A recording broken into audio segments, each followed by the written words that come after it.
स्वागत है आपका डीटेप कॉमर्स क्लासेस के यूट्यूब चैनल पर। आज मैं एक नए लेसन के साथ आया हूं और लास्ट लेसन में हमने डिस्कस किया था रिजर्व्स और प्रोविजंस के बारे में। आज गाइस हम डिस्कस करने वाले हैं outstanding expenditures, prepaid expenditures, earned income और अक्रूड इनकम के बारे में। तो गाइस चलिए शुरू करते हैं। फ्रेंड्स, आज के इस लेक्चर के अंदर अकाउंटिंग वोकेबुलरीज की श्रेणी में सबसे पहली वोकेबुलरीज आउटस्टैंडिंग एक्सपेंडिचर्स के बारे में हम डिस्कशन करेंगे। उसके बाद हम प्रीपेड एक्सपेंडिचर के बारे में डिस्कस करेंगे और फिर हम लेंगे अक्रूड इनकम को और फिर लिखेंगे अर्नड इनकम को। तो गाइस सबसे पहले हम डिस्कस करते हैं आउटस्टैंडिंग एक्सपेंडिचर्स के बारे में। गाइस आउटस्टैंडिंग एक्सपेंडिचर्स की क्या डेफिनेशन होती है ये हम डिस्कस करेंगे। तो आउटस्टैंडिंग एक्सपेंडिचर किसे कहा जाता है गाइस, इसके बारे में समझेंगे कि ऐसे खर्चे या ऐसे भुगतान जो अभी तक हमने नहीं किए हैं और उसके बदले में हमने माल एवं सेवाएं प्राप्त कर ली है। गाइस वापस मैं डेफिनेशन को दोहरा रहा हूँ कि ऐसे सारे भुगतान जिसके बदले में हमने माल एवं सेवाएं प्राप्त कर ली है परंतु उसका भुगतान अभी तक नहीं किया है, आउटस्टैंडिंग एक्सपेंडिचर्स कहलाते हैं। इसके लिए गाइस हम एक एग्जाम्पल लेंगे। राम ने टेलीकॉम कंपनी से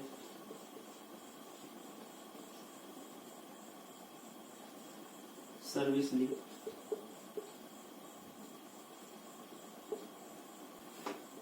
$10,000 की।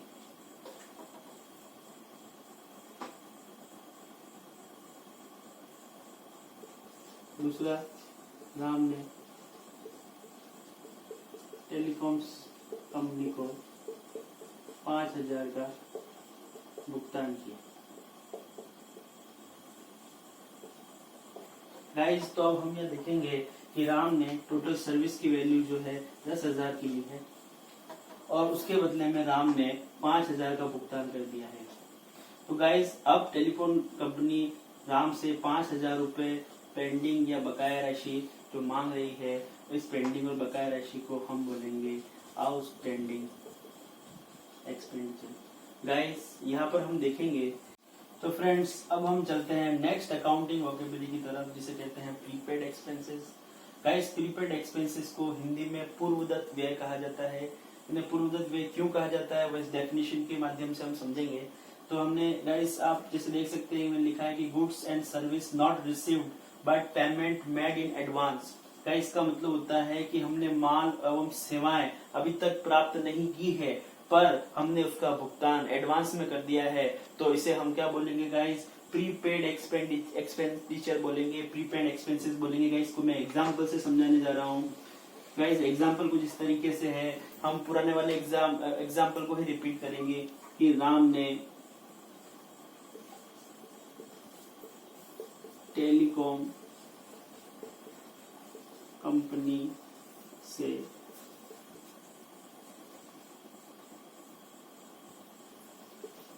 टेलीफोन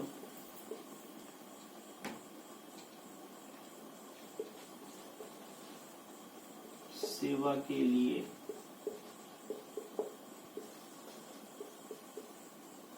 ये एक कॉन्ट्रैक्ट किया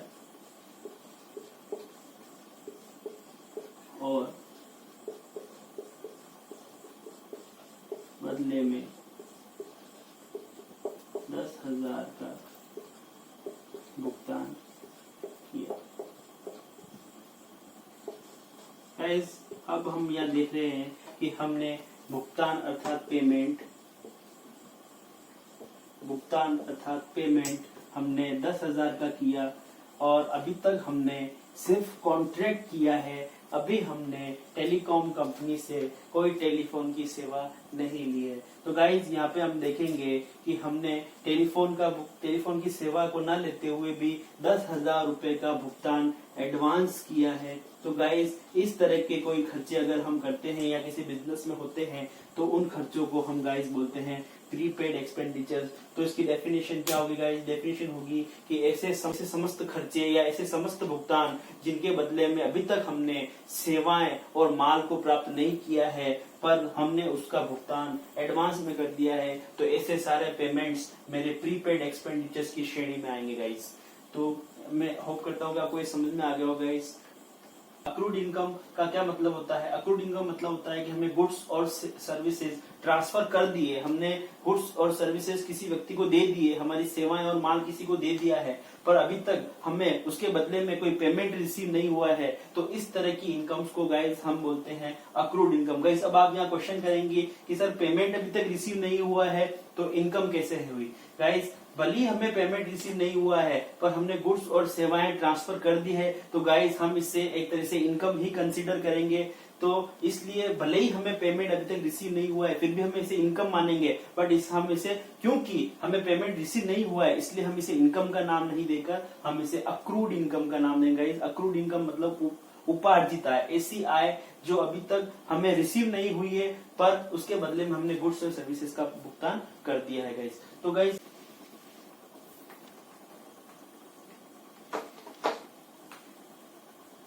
अब अक्रूड इनकम को हम एक बार एक एग्जांपल से समझते हैं। For example guys, telecom company ने सर्विसेज को ट्रांसफर कर दिया है गाइस। टेलीफोन कंपनी ने सर्विसेज को ट्रांसफर कर दिया है राम को, पर राम टेलीफोन कंपनी ने राम को सर्विसेज को ट्रांसफर कर दिया है, पर राम ने अभी तक टेलीकॉम कंपनी को पेमेंट नहीं किया है। तो गाइस यहाँ हम देखेंगे कि टेलीकॉम कंपनी ने टेलीकॉम सर्विस ट्रांसफर कर दी है राम को, पर राम ने टेलीकॉम कंपनी को पेमेंट नहीं किया है। तो इसी कंडीशन में ये एक तरीके से टेलीकॉम कंपनी की इनकम तो है, पर ये इनकम क्योंकि टेलीकॉम कंपनी को राम से अभी तक प्राप्त नहीं हुई है, ऐसी कंडीशन में टेलीकॉम कंपनी के लिए ये इनकम अक्रूड इनकम कहलाएगी। गाइस ये बात ध्यान से समझ लेना कि अगर कोई इनकम हमें प्राप्त नहीं हुई है अभी तक, अभी हमारे हाथ में इनकम नहीं आई है, पर हमने सेवाएं और गुड्स का भुगतान उसके बदले में कर दिया है, तो इस टाइप की इनकम गाइस हमारी अक्रूड इनकम होगी, हमारी इनकम नहीं होगी। तो अब हम अनर्ड इनकम को गाइस समझते हैं। अनर्ड इनकम को हिंदी में बोला जाता है अनुपार्जित आय। इसका क्या मतलब होता है गाइस कि अनुपार्जित आय एक ऐसी आय होती है जिसके बदले में अभी तक हमने सेवाएं और माल को ट्रांसफर नहीं किया है, पर हमने उसके बदले में इनकम को रिसीव कर लिया है। Guys honoured income accrued income की बिल्कुल उल्टी होती है गाइस। एग्जांपल से समझेंगे कि टेलीकॉम कंपनी ने राम को सर्विस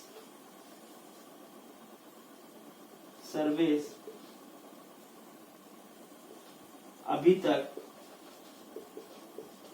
नहीं दी, बट 10,000 रुपए का भुगतान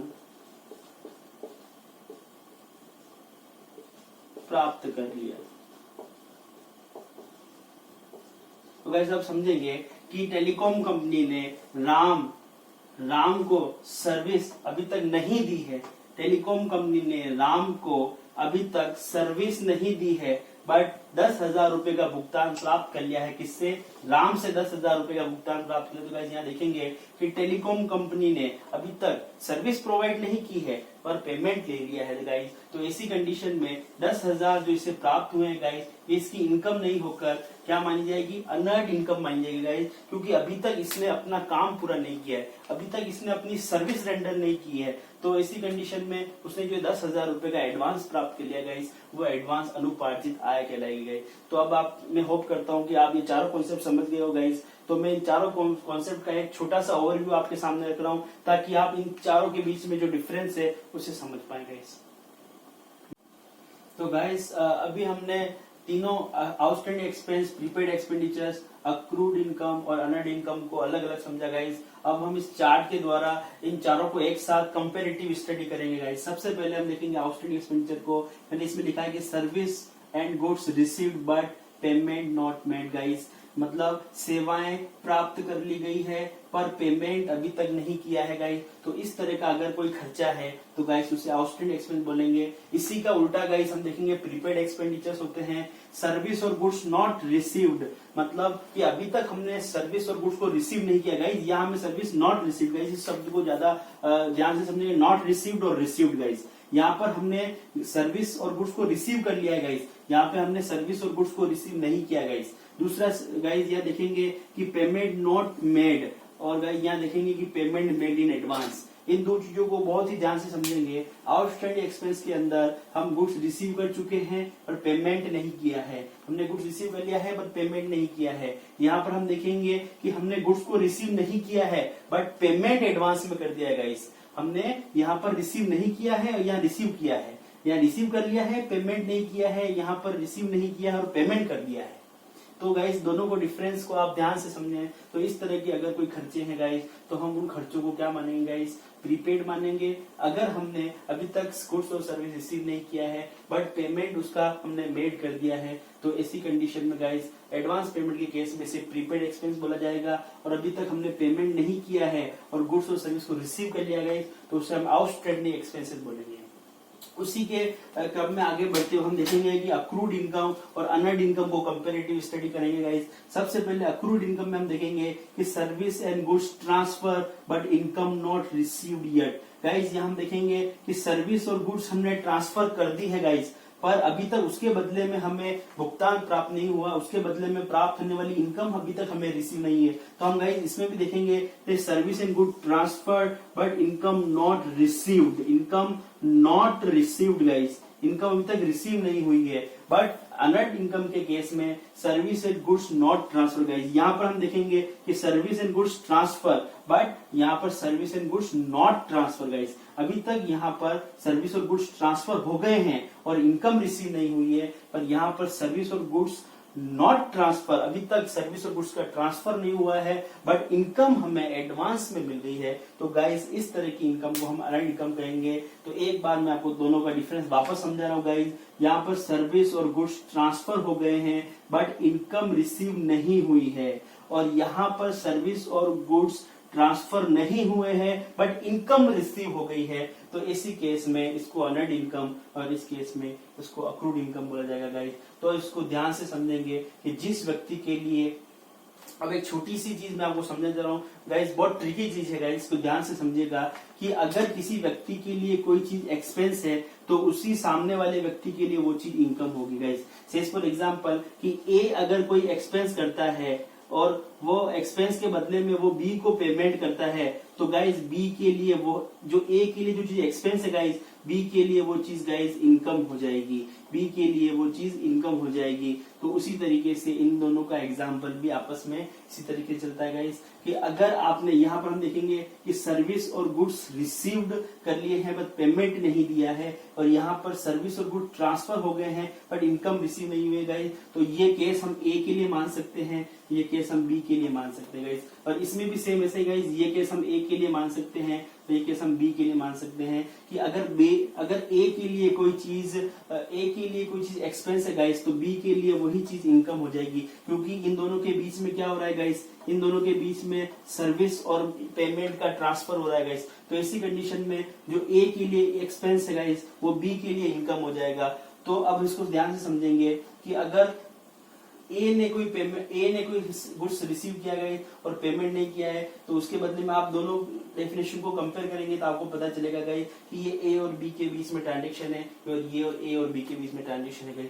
तो सिंपल सी बात है गाइस कि ये सभी चीजें आपस में जुड़ी हुई है। अगर इस चार्ट को 1 से 4 बार आप फिर पढ़े फिर देखें तो डेफिनेटली आपके बीच में जो इन सब के बीच में जो कंफ्यूजन अगर कोई क्रिएट हो रहा है गाइस, तो इस चार्ट को जरूर एनालिसिस करें, वीडियो को 1 से 2 बार वापस रिपीट करके देखेगा, इस डेफिनेटली आपको ये चीज समझ में आ जाएगी। और ये मोस्ट इंपोर्टेंट चीज है एक अकाउंटेंट बनने के लिए, एक अच्छा अकाउंटेंट बनने के लिए इन वोकेबुलरीज का नॉलेज होना बहुत जरूरी गाइस। ये सीरीज सिर्फ पढ़ाने के लिए नहीं है गाइस, ये सीरीज एक प्रोफेशनल अकाउंटेंट बनने के लिए बहुत ही जरूरी है। इस सीरीज को इसी तरीके से मैं डिजाइन कर रहा हूँ गाइस कि एक आप इससे सीखकर किसी भी कंपनी का, किसी भी क्लाइंट का अकाउंट्स मेंटेन कर सके गाइस। और उसमें आने वाली वोकेबुलरीज को आपको आना बहुत ज्यादा जरूरी है। जब तक इन वोकेबुलरीज से आप फेमिलियर नहीं होंगे गाइस, आप किसी भी कंपनी का, किसी भी बिजनेस का अकाउंट्स नहीं लिख सकते गाइस। तो आप ध्यान रखें गाइस, आपके सामने ये वोकेबुलरीज बहुत बार आएगी, जब तक आप इन वोकेबुलरीज को सही तरीके से नहीं समझेंगे, आप किसी भी फर्म की अकाउंटिंग नहीं कर सकते।